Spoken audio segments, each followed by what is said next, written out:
একটা রিফর্ম আর একটা অ্যামেন্ডমেন্ট। মানুষ মনে করে কি রে, বিএনপি তো সংবিধান সংশোধন করতেই চায়, জামাত না বলে কেন? একটা কমিটি বানাইছে, বিশেষ কমিটি যোগ দিলেই তো হয়। What is difference between reform and amendment? এটাও তো জনগণ একটু বোঝা লাগবে কিনা বলেন। তাহলে জুলাই সনদ আর গণভোটের পার্থক্য, এখানে 84টি সংস্কারের বিষয়ে ঐক্যমত্য কমিশন প্রস্তাব করেছে। সেই 84টির অনেক দফায় বিএনপিরও নোট অফ ডিসেন্ট আছে, জামাতেরও নোট অফ ডিসেন্ট আছে, কোনো কোনো দলের কম বেশি নোট অফ ডিসেন্ট আছে। কিন্তু কমিশন 84টি বিষয়ে প্রস্তাব করেছে, তার ভিত্তিতে গণভোটে 4টি প্রশ্নকে সামারাইজ করে দেওয়া হয়েছে, সেখানে কিন্তু কোনো নোট অফ ডিসেন্ট নাই। ঐক্যমত্য কমিশন জুলাই সনদের ভিত্তিতে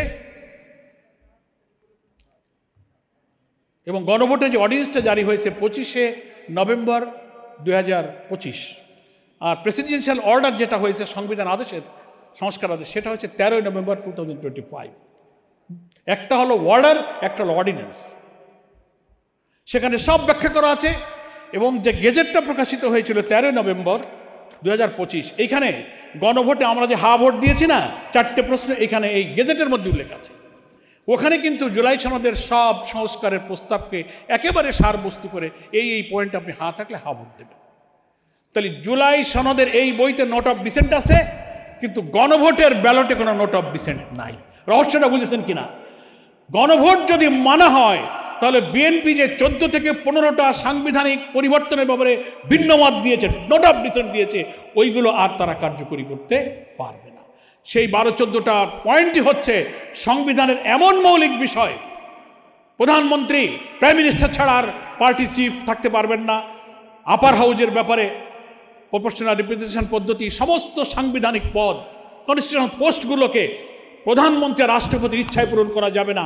সেখানে ট্রেজারি বেঞ্চ, অপোজিশন বেঞ্চ, আলাদা সার্চ কমিটি করে নিরপেক্ষভাবে আমাদের জুলাই অভ্যুত্থানের সন্তানদের যে দাবি, উই ওয়ান্ট জাস্টিস, কোটা নয় মেধা, ছাত্রলীগ বা যে কোনো সরকারি ক্ষমতাসীন দলের লোকদেরকে দেখে দেখে পিএসসির ক্যাডার সার্ভিসে ঢুকাবেন, এখান থেকে বেরিয়ে আসতে গিয়েই যে এক দফার আন্দোলনের জন্ম হয়েছে। কথাটা আমি বুঝাতে পারছি কিনা?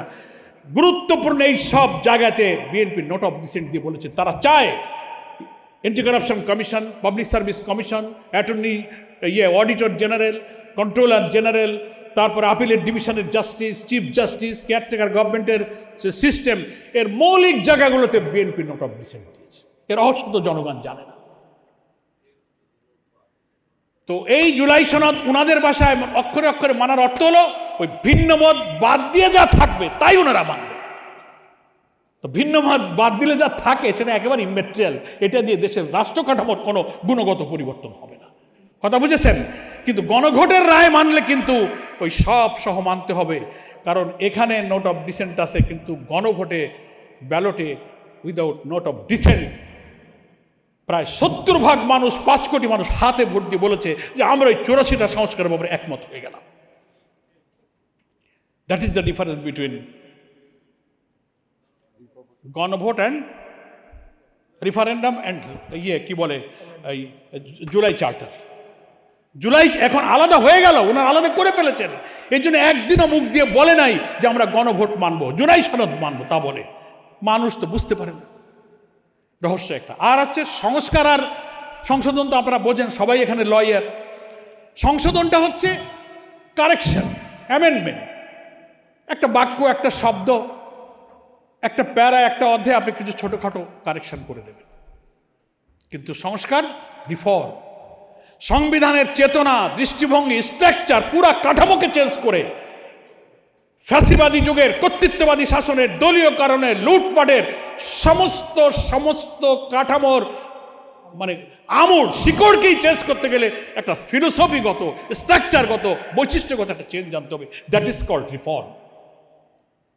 এই জন্য ওখানে ওনাদের ভয়, এই রিফর্ম যদি হয়ে যায় তাহলে কর্তৃত্ববাদী হতে পারবো না, একদলীয় শাসন করতে পারবো না। ওই জন্য প্রধানমন্ত্রী হেড অফ দ্য গভর্নমেন্টও থাকবেন, আবার হেড অফ দ্য পার্টিও থাকবেন। তাহলে ঐক্যমত্য কমিশনে আমরা তো সেই প্রস্তাব মেনে নিয়েছি। আর অনেক গুরুত্বপূর্ণ, সময় নেই, এই কারণে ওনারা জুলাই সনদ মানার কথা বলেন। তার মধ্যে রহস্য হলো ওই 12-14টা চেঞ্জ, ভিন্ন মত, কিন্তু গণভোট মানতে চান না, কারণ ওখানে কোনো ভিন্ন মত নাই, যেহেতু ওটা 70% লোক হাতে ভোট দিয়ে ফেলেছে ওখানে। এবং শিশির ভাই বলেছেন, আজকের প্রবন্ধকার বেলায়েত ভাই চমৎকারভাবে বলেছেন যে ট্রানজিশন পিরিয়ডে একটা গণ অভ্যুত্থানজনিত কোনো আপৎকালীন সময় যখন পার্লামেন্ট থাকে না, সরকার থাকে না, একটা ট্রানজিশন পিরিয়ডে একটা অথরিটি তৈরি হয় জনগণের অভ্যুত্থানের মধ্য দিয়ে। তার ভিত্তিতে রাষ্ট্রপতি যে অর্ডারটা দিয়েছেন, যেটা প্রেসিডেন্সিয়াল একটা অর্ডার, অর্ডিন্যান্স না, আদেশের মর্যাদা। এখানে আমাদের আজকে প্রবন্ধকার পরিষ্কার বলেছেন যে সংবিধানের আপনার মোস্ট প্রবাবলি 155 আর্টিকেলে বোধ হয় 105, যেখানে বলা হয়েছে যে অর্ডারটাও আইন। 152 আর্টিকেল 152-তে বলা হচ্ছে যে প্রেসিডেন্সিয়াল অর্ডারটা যেটা এসছে 13 নভেম্বর, এটা একটা আইন।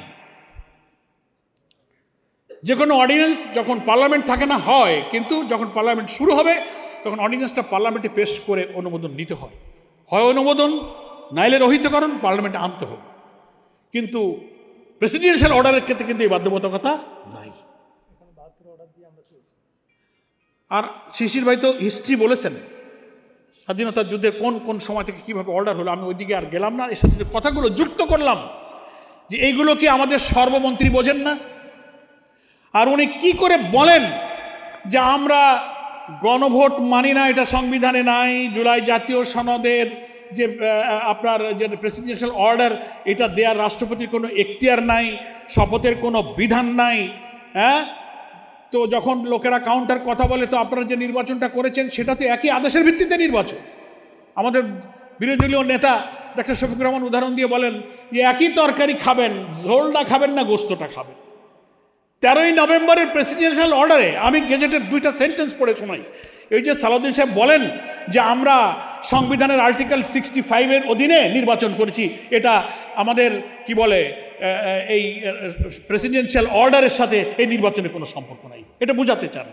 আপনি দেখেন গেজেটের এক জায়গায় বলা আছে কোন পাওয়ারে এই আদেশটা জারি হলো। যেহেতু 2024 সালে জুলাই আগস্টে সংগঠিত ছাত্র জনতার সফল গণ অভ্যুত্থানের মাধ্যমে প্রকাশিত জনগণের সার্বভৌম ক্ষমতা ও অভিপ্রায়ের ভিত্তিতে, ওই যে আর্টিকেল 7-এ উইল অফ দ্য পিপল, আপনারা লয়ার সবাই জানেন, will of the people is sovereign.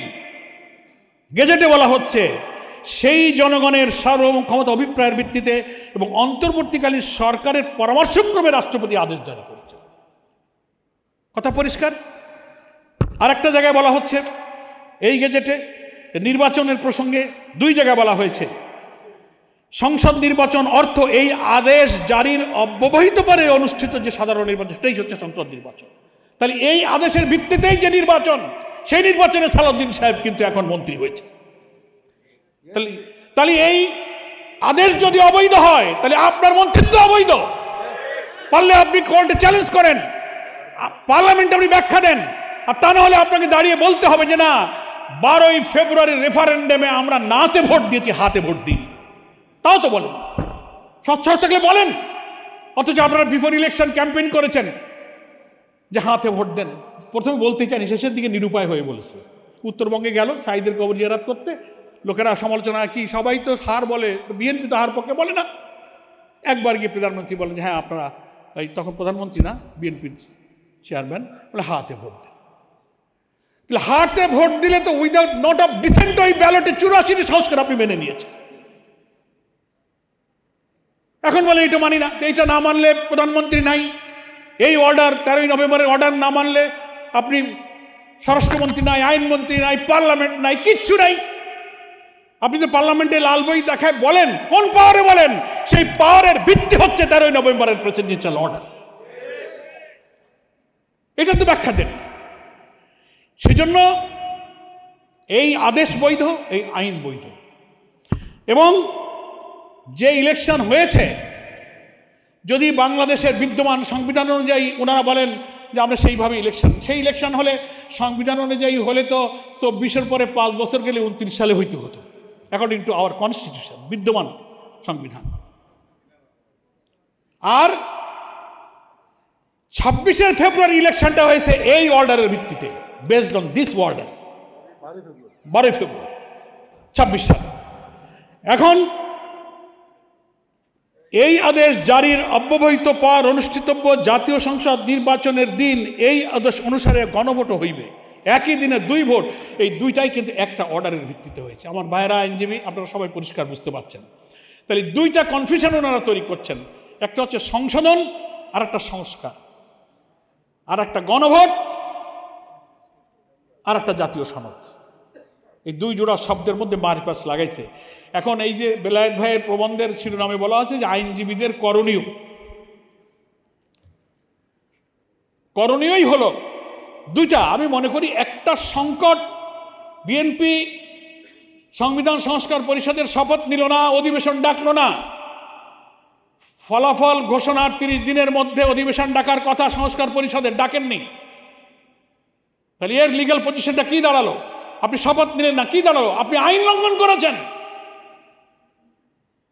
এটা আদেশকে আপনি লঙ্ঘন করেছেন। আইনজীবীদের করণীয় হলো তার লিগ্যাল পজিশনটা ব্যাখ্যা দেওয়া।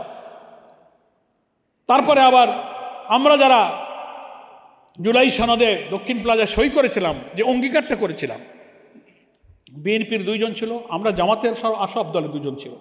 ওখানে 10-12টা অঙ্গীকারে একটা অঙ্গীকারে আছে এই জুলাই সনদ আদেশ এবং এই সমস্ত ব্যাপারে কেউ কোর্টে কোনো বিষয়কে চ্যালেঞ্জ করতে পারবে না। দুঃখজনকভাবে কৌশলে বিএনপি অন্য একটা পার্টিকে দিয়ে এই জুলাই সনদের এগেনস্টে নানান গণভোট টোটে এইসব ইস্যুতে একটা রিট পিটিশন করে রেখে দিচ্ছে। আবার উনি বলেন না এটা আমরা করিনি, কারাই জানে, ঘোড়ার ডিম, আওয়ামী লীগ ঘোড়ার ডিম স্বার্থ আছে এই নিয়ে রিট করতে যাও। এসব কেন? ওই যে গ্রামে গঞ্জে মানুষ জিন আসর করে, তো জিন থাকে নারকেল গাছের উপরে, আর যারে আসর করে সে বারান্দা বসে মুখ দিয়ে ফেনা উঠে যায়। কি হয়েছে? জিন কোথায়? ও নারকেল গাছের থেকে আসর করছে। তো এই রিট যে করাইছে বিএনপি, ওই নারকেল গাছ থেকে আসর করছে, আর রিট তার অধীনে জিনে ধরার কারণে ওনারা বলে বিরোধী দলকে বুথে ধরেছে, আমরা বলি সরকারকে বুথে ধরেছে। কথাটা বুঝে আসছে আপনাদের? আমি আমার ভাইদের কাছে পরিষ্কার করতে চাই যে তাহলে ট্রানজিশন পিরিয়ডে যে আদেশ, এটা একটা আইনের মর্যাদা, এর ভিত্তিতে আপনি সংসদ নির্বাচন করেছেন, গণভোট করেছেন, একটা মানবেন আর একটা মানবেন না। একই গর্ভে 2টো সন্তানের জন্ম হয়েছে, একটা সন্তানকে অস্বীকার করেন, আর একটা সন্তানকে আপনি বৈধ আর একটা অবৈধ বলেন। এটা কি? ওনারা বলে বিরোধী দল মুনাফিকি করতেছে, জামাত মুনাফিকি। তা কথা দিয়ে কথা না রাখা, অঙ্গীকার করে ভঙ্গ করে, এটা কি আপনি ইমানদারি বলবেন? আমরা মুনাফিকি কঠিন শব্দটা কইলাম না, এটা কি ইমানদারি? সেজন্য আজকের এই আইনজীবী ঐক্য পরিষদের সেমিনারের আয়োজন করাতে আমি ধন্যবাদ জানাই। এবং আমার 2টো কথা বলে আমি শেষ করব, যে সংকট আমি দেখছি এখন বিএনপি ভয় পাচ্ছে যে জুলাই সনদ যদি আমি বাস্তবায়ন করি উইদাউট নট অফ ডিসেন্ট, গণভোটের যে রায় হুবহু যদি ওনারা মানেন, কর্তৃত্ববাদী শাসন, আওয়ামী ফ্যাসিবাদী কায়দায় দলীয়করণ, প্রশাসনের সব জায়গায় আমার লোক ছাড়া, এক্ষুনি তো সনদ লাগবে না, এক্ষুনি কাণ্ড কারখানা দেখতেছেন না? জেলা পরিষদ, কর্পোরেশন, পৌরসভা, বিশ্ববিদ্যালয়, নানান উন্নয়ন অথরিটিতে সব নিয়োগ, বলে সবার আগে বাংলাদেশ। এখন দেখি সবার আগে বিএনপি। এত বড় একটা ভোট আপনারা করলেন, ইঞ্জিনিয়ারিং ম্যানিপুলেশনের দিকে নাই গেলাম, কষ্ট নিয়ে আমরা সব মেনে নিয়েছি। তো এসব জায়গায় যখন আপনি পলিটিক্যাল অ্যাপয়েন্টমেন্ট দিলেন, তো বিএনপি ছাড়া কি আর একটা লোক অন্য দলের পাইলেন না? দিয়ে বুঝাতে পারতেন যে বাবা আমরা 10টা দিচ্ছি, তোমার একটা দিচ্ছি। এই নাকি সবার আগে বাংলাদেশ? সব জায়গাতে হাট কমিটি, বাজার কমিটি, স্কিল কমিটি, বার কমিটি, এই সেই সব জায়গায় ওনারা আবার স্লোগানে আছে সবার আগে বাংলাদেশ। সেই জন্য জুলাই সনদ অক্ষরে অক্ষরে মানার অর্থ হলো এই সনদের ভিত্তিতে যে গণভোটের ব্যালটটাই তৈরি হয়েছে 4টি প্রশ্নে। আপনারা, আমি মনে করি প্রধানমন্ত্রীও হাতে ভোট দিয়েছেন, সর্বমন্ত্রীও হাতে ভোট দিয়েছেন, আইনমন্ত্রীও হাতে ভোট দিয়েছেন। দয়া করে ওই ভোট কার্যকর করে ওর ভিত্তিতে সংবিধান সংস্কার পরিষদের অধিবেশন ডাকুন। 2টা অধিবেশন পার্লামেন্টে চলছে, আর একটা অধিবেশন সামনে আসে। 180 দিন যদি চলে যায় প্রথম অধিবেশনের সময় থেকে, এই প্রেসিডেন্সিয়াল অর্ডার তারও একটা আইনি বাধ্যবাধকতা আছে। তাহলে কি পজিশনটা দাঁড়াবে? এই জন্য আইনজীবীদের করণীয়, এই আইন ভঙ্গ করলে, যে সরকার ভঙ্গ করে, যে পার্লামেন্ট ভঙ্গ করে, শুধু কি মেজরিটির ক্ষমতা দিয়েই তারা থাকতে পারে কি পারে না, আমি মনে করি আইন আদালতে আপনার এই লড়াইটা, আমরা যেমন সংসদে লড়াই করছি, রাজপথে লড়াই করছি, আপনার আইনি অঙ্গনে আপনার লড়াইটা চালিয়ে যান, আপনার লড়াইটা চালিয়ে, এটা আপনাদের করণীয়। সেজন্য আমরা বিএনপির 31 দফার যে কয়েক বছর ধরে প্রচার করে বাড়াইছে না, তার 1 নম্বর দেখবেন, ওয়েবসাইটে সার্চ দেন, আমার কাছে কপি আছে। প্রথম দফা হচ্ছে আমরা ক্ষমতায় গেলে সংবিধান সংস্কারের জন্য একটি কমিশন গঠন করব। পড়ে দেখেন, প্রথম দফা। এখন বলে না সংস্কার হবে না, সংশোধন হবে, তো এটা দ্বিচারিতা হলো না? এটা কি ইমানদারি হলো? 31 দফায় বললেন সংস্কার করবেন, ক্ষমতায় গিয়ে বললেন যে না এটা সংশোধন হবে। আর এখন আমাদের বলে ভাই কমিটি যখন একটা হয়েছে তোমরা ওখানে লোক দাও, ওরা 12 জন দিছে আর 5 জন চায় আমাদের কাছে, আমাদের মানে বিরোধী দলের কাছে। আমির জামাত অর্থাৎ লিডার অপোজিশন পরিষ্কার করে বলেছেন শুধু কমিটিতে লোক দেওয়া নয়, কনসেপচুয়ালি আমরা এই সংশোধনের চেতনার ধারণার আমরা বিরোধী, আমরা এটা প্রত্যাখ্যান করলাম। কমিটিতে লোক দেওয়া তো কোনো সমস্যা না, এবং আমি যদি এই কমিটিতে লোক দিই এবং ঢুকি তাহলে আইনি প্রবলেমটা কি? তাহলে জুলাই সনদ এবং প্রেসিডেন্সিয়াল অর্ডারকে ইগনোর করা হয়। কারণ জুলাই সনদ বাস্তবায়নের জন্য তো রাষ্ট্রপতির আদেশে একটা আইনি কাঠামো তৈরি হয়ে গেছে, একটা ফ্রেম তৈরি হয়েছে। সেই ফ্রেম হলো আপনি সংবিধান সংস্কার পরিষদের অধিবেশন ডাকবেন, শপথ নেবেন, 180 দিনের মধ্যে সেটা কার্যকর করবেন। That is the legal frame for July charter. আপনি সেই ফ্রেমকে, সেই চার্টারকে বাইপাস করে আপনি এখন কি করতেছেন? সংবিধান সংশোধনের কমিটি করতেছেন। আর আপনারা যারা বিজ্ঞ আইনজীবী বুঝে শুনে যদি বলেন না তোমরা ওইখানে যাও, তার অর্থ হলো যে ওনারা যেমন দ্বিচারিতা করলেন, আমাদেরও জনগণ 70% লোক রেফারেন্ডামে ম্যান্ডেট দিয়ে যে আস্থা রেখেছে, আমরাও সেই আস্থার সাথে বিশ্বাসঘাতকতা করব। যে তোমাদেরকে তো পাওয়ার দিয়েছিলাম, তোমরা তো সেই সংস্কার পরিষদের অধিবেশন ডাকলে না, তোমরা সেই কমিটিতে গেলে। তো কমিটিতে যাওয়ার অর্থ হলো সরকারের এই ছল চাতুরিকে অ্যাকসেপ্ট করা। আমি কথাটা কি বুঝাতে পেরেছি? এই কারণে আমি বলেছি যে ঠিক আছে আপনারা প্রথম 30 দিনে পরিষদের অধিবেশন ডাকেননি, শপথ নেননি, ভুল হয়ে গেছে, তা আসেন সংসদে আলোচনা করেন। আমাদের আমির জামাত বলেছেন, লিডার অফ দি অপোজিশন, যে ঠিক আছে আমরা তাহলে সংবিধান সংস্কার পরিষদ তো ট্রেন ছেড়ে চলে গেছে, ট্রেন ছেড়ে চলে গেছে, এখন আর হচ্ছে না, তো সংসদে আসেন আলোচনা করে। কমিটিটা আপনি বলেন যে না আমরা সংশোধন না সংস্কারের জন্যই কি করা যায়, আমরা তো ট্রেন মিস করছি, ট্রেন আর অন্য স্টেশন থেকে ধরা যায় কিনা, পার্লামেন্টে এই উদ্দেশ্যে একটা কমিটি করেন, then leader of the opposition will decide. কিন্তু আপনি তো সেদিকে যাচ্ছেন না, সেই জন্য সময় আছে। আপনি যদি এটা না মানেন, সরকারি দল না মানেন, তা আমরা দেখতে পাচ্ছি জুলাই সনদ বা গণভোটের রায় বাস্তবায়ন না করলে জাতি নিশ্চিত একটা সংঘাতের দিকে চলে যাবে। আমরা চাই সাংবিধানিক রাজনৈতিক সব বিতর্ক পার্লামেন্টে হোক, কিন্তু সেই পার্লামেন্টের বিতর্ক যদি আপনি রাজপথে ঠেলে দেন তো আমাদেরও আর কোনো পথ থাকবে না। We have no alternative way.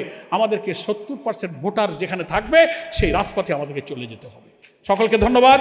আল্লাহ হাফেজ। বাংলাদেশ জিন্দাবাদ।